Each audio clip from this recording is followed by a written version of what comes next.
scratch your arm against a rough wall. The skin burns, and almost immediately your other hand reaches toward the injury.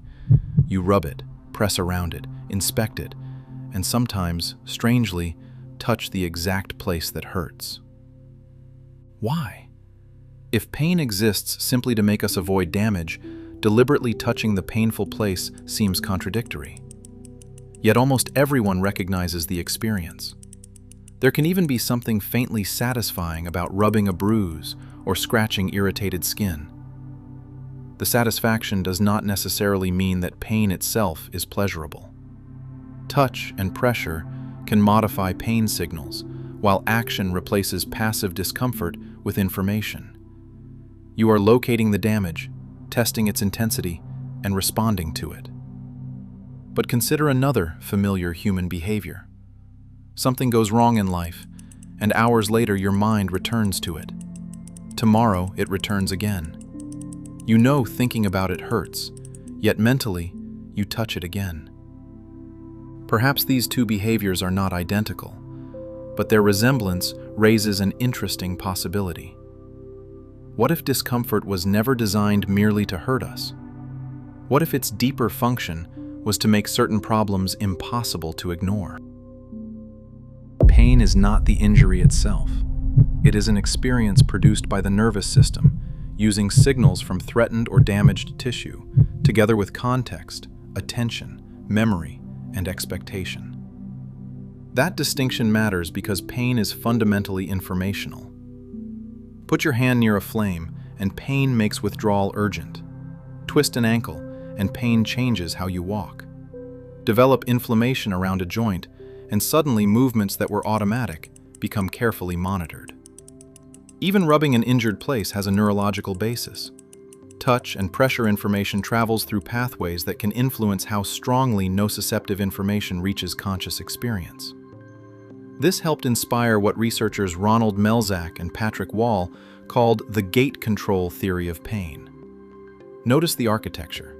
Damage does not quietly produce a report that you can read whenever convenient. It interrupts consciousness. Pain changes priorities. A hungry animal searches for food. A wounded animal protects the wound. A threatened animal watches the threat.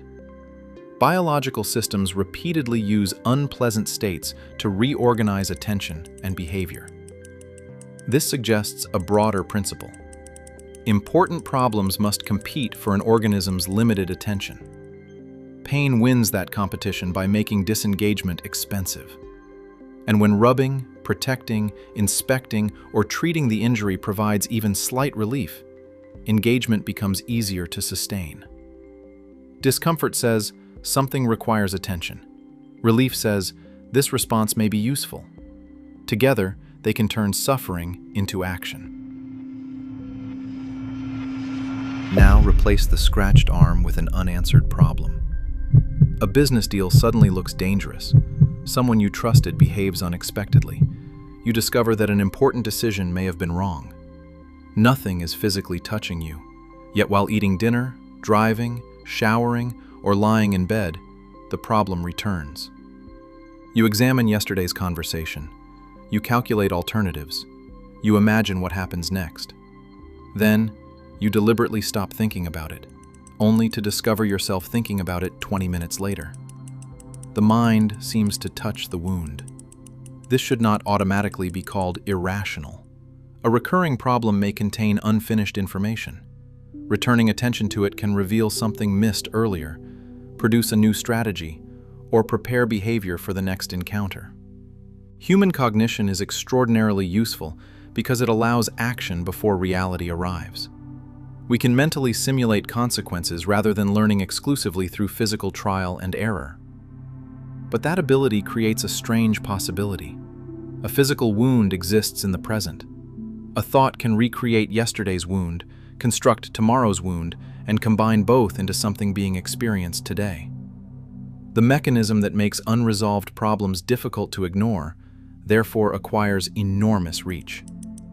Thinking becomes useful when each return produces information, but eventually, another possibility appears. What happens when attention continues returning, yet there is no additional action available? Then problem solving can gradually become a loop.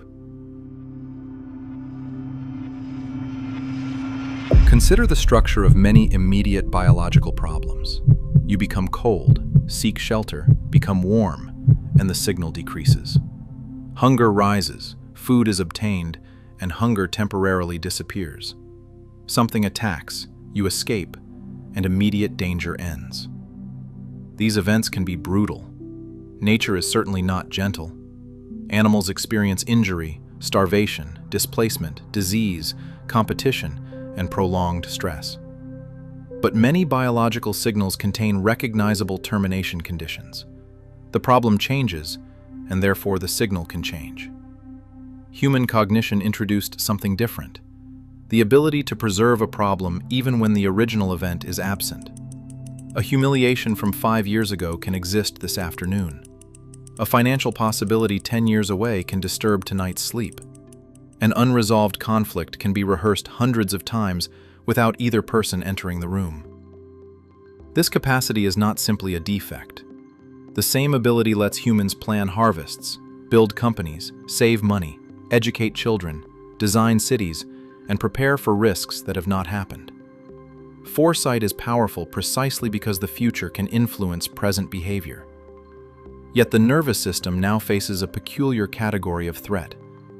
Something important enough to demand attention, but too distant, complex, uncertain, or uncontrollable to terminate through immediate action. The alarm has discovered a problem without discovering an off switch, and civilization dramatically expanded the number of problems capable of taking that form. Imagine losing a basket of fruit. The loss is real but bounded. Now imagine losing 20 years of accumulated savings. The underlying category is still resource loss, but civilization has changed its scale. Humans learned to store value. Money can represent thousands of hours of past labor. Property can contain decades of accumulated capital. A company can represent years of decisions, relationships, reputation, debt, equipment, contracts, and expectations about the future. Consequently, one event can reach backward and effectively destroy the results of thousands of previous actions. A business owner can behave competently and still be damaged by a partner's fraud, a supplier's failure, an unexpected regulation, a lawsuit, a technological change, or somebody else's catastrophic decision. Human systems also store obligations. A signature made today can constrain behavior years later. Debt transfers future income into the present. Insurance transfers risk. Contracts transfer promises into enforceable obligations. Civilization, therefore, does something remarkable. It makes absent things operationally real. Future earnings matter today. Past agreements matter tomorrow. Ownership persists while the owner sleeps. A number stored in a database can represent a person's ability to buy food, employ workers, or retain a house. This gives human beings extraordinary power, but stored value creates stored vulnerability. The more of life that can accumulate, the more of life can potentially be lost. And unlike an immediate physical threat, these losses may have no single moment at which the nervous system can say, "Danger, finished." The original event may last one afternoon.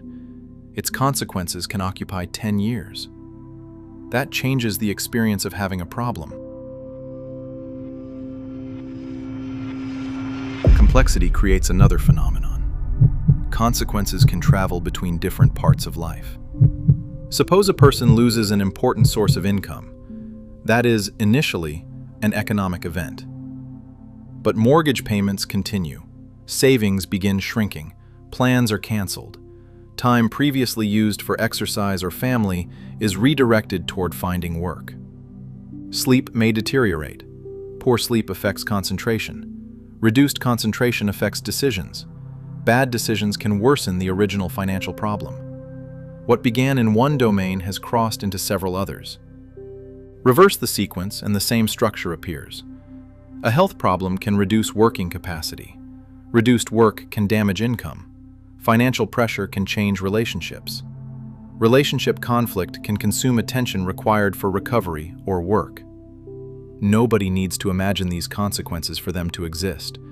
They are connected through time, money, energy, obligations, and physical capacity. This helps explain why certain human problems resist simple adaptation. The organism may adapt to the original event, while the system keeps generating new events from it. You are not merely remembering the first falling domino. Another domino is currently falling. This is fundamentally different from repeating exactly the same thought without changing circumstances. In systems theory, feedback occurs when the output of a process returns as an input into that process. Human life contains many such loops. Loss reduces capacity. Reduced capacity increases vulnerability. Increased vulnerability makes another loss more probable. The mind keeps returning because reality itself has not stopped moving.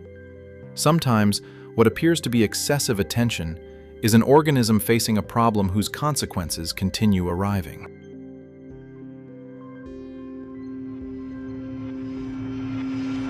Human civilization added another unusual layer. We do not merely behave. We construct explanations of what behavior means. Animals compete for territory, food, mates, position, and survival. Deception also exists throughout nature. But a deceptive animal does not first publish an ethical doctrine condemning deception and then construct a reputation around obeying it. Humans can do exactly that. A person can publicly value honesty while privately lying. Someone can condemn theft while quietly taking ideas, credit, money, opportunities, or property whenever circumstances make it profitable. The interesting phenomenon is not deception itself. The interesting phenomenon is the distance between behavior and declared identity. Human beings can manage both simultaneously. Reputation makes this possible and useful. Other people cannot continuously observe us, so they infer character from speech, history, alliances, appearance, promises, and testimony. Human cooperation therefore depends partly upon representations of people, rather than direct observation of every action. But representations can be manipulated. Once appearing trustworthy has value, there is an incentive to appear trustworthy independently of whether behavior always matches the appearance.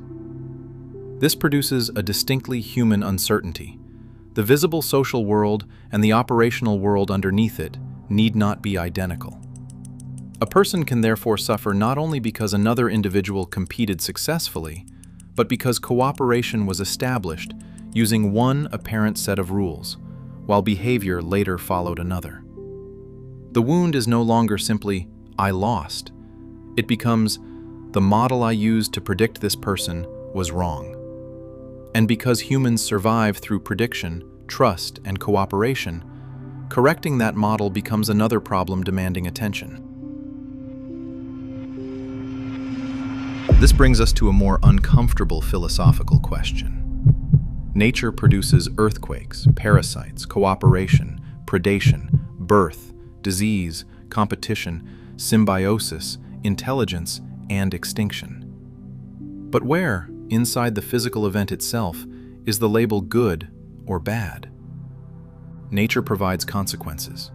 Evaluation comes from the observer. The Scottish philosopher David Hume noticed a related problem centuries ago. Descriptions of what is do not automatically produce conclusions about what ought to be. Friedrich Nietzsche pushed the challenge further.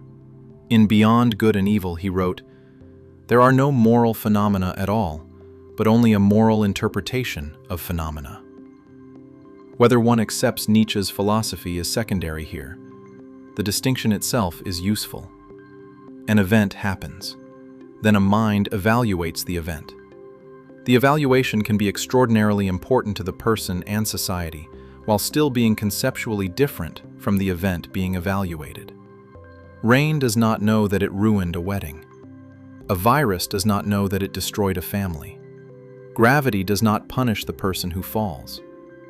Nature does not need intention in order to produce consequences. Human beings add intention, responsibility, fairness, blame, merit, guilt, rights, and countless other interpretive categories. That creates an enormous symbolic world layered over physical events. And once that world exists, humans can suffer through events occurring inside it, even when nothing physically dangerous is happening at that moment. There is, however, a serious objection to calling these problems unnatural. Humans did not arrive from outside nature. Our brains evolved. Language emerged from biological organisms. Those organisms developed agriculture, property, money, institutions, morality, contracts, technology, and law. Follow the chain backward far enough, and the skyscraper, bank account, marriage contract, courtroom, and stock exchange all originate from capacities produced by evolution. So perhaps calling civilization unnatural creates an artificial boundary. A beaver builds a dam, and we call the dam natural. Humans build financial systems, and suddenly we distinguish the creation from nature. Why? One possible answer is that natural origin and evolutionary familiarity are different questions.